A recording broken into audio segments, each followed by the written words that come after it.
Sak Phuong Ketke O has stated that the recent peace pact with Cambodia was rushed by Washington to ensure it was signed in time for a ceremony overseen by the U.S. President Donald Trump. The foreign minister noted that negotiators were sometimes in a rush to complete the joint declaration because the United States wanted it ready for President Trump's visit to the region. The agreement, known as the Kuala Lumpur Peace Accord, was signed in October 2025 during an ASEAN summit in Malaysia. It was intended to prolong a truce following deadly border clashes earlier in this year. Thailand then suspended the pact in November 2025 after the landmine incidents injured Thai soldiers, which Bangkok blamed on new Cambodian deployment, which Cambodia denies. By early December, the conflict has now again escalated with artillery exchanges and airstrikes. Now for this discussion, we welcome retired Major General A.K. Siwachi. He's a geostrategic expert, joins us live from New Delhi. Thank you very much, Major General A.K. Siwachi, for joining us again. Great to have you. Now looking at this, it seems like it was indeed rushed and it did not hold. What do you think, what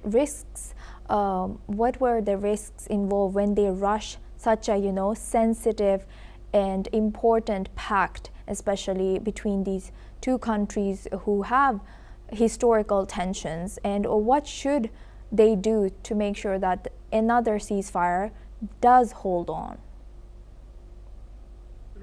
Yes. Very rightly you said the ceasefire which was brokered by Donald Trump was rushed because there was a pressure from Donald Trump to sign this ceasefire between both Thailand and Cambodia.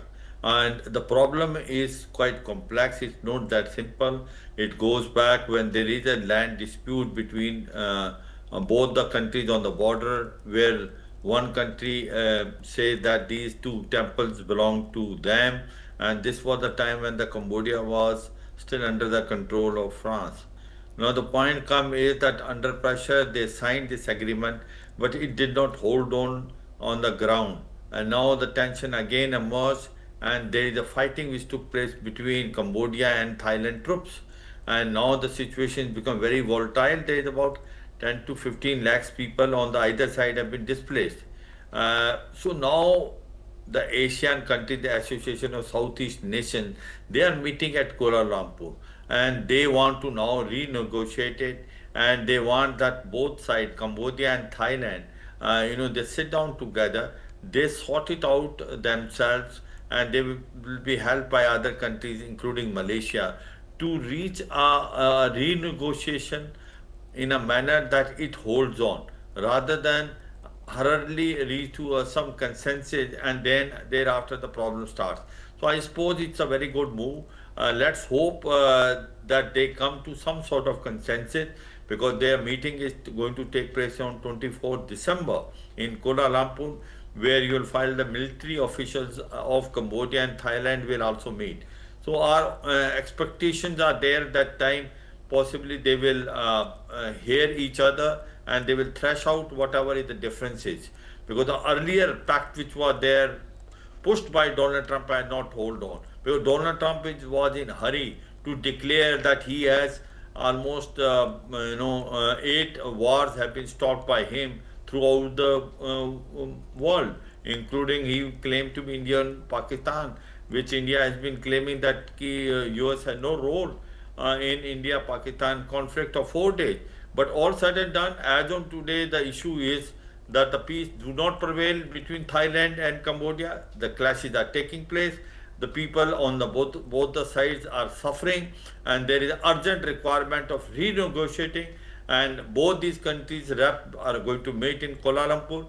They will be helped by other Asian countries, especially Malaysia, to reach a fresh consensus so that the peace prevails on the border between Cambodia and Thailand.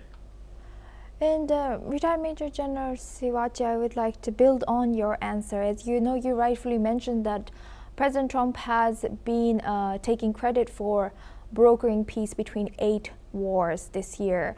However, contrary to claims made, of course, by India as well, What do you think, how effective is current U.S.'s emphasis or the effectiveness of all the peace negotiations that have been done? As you know, it seems like none of them have been holding on.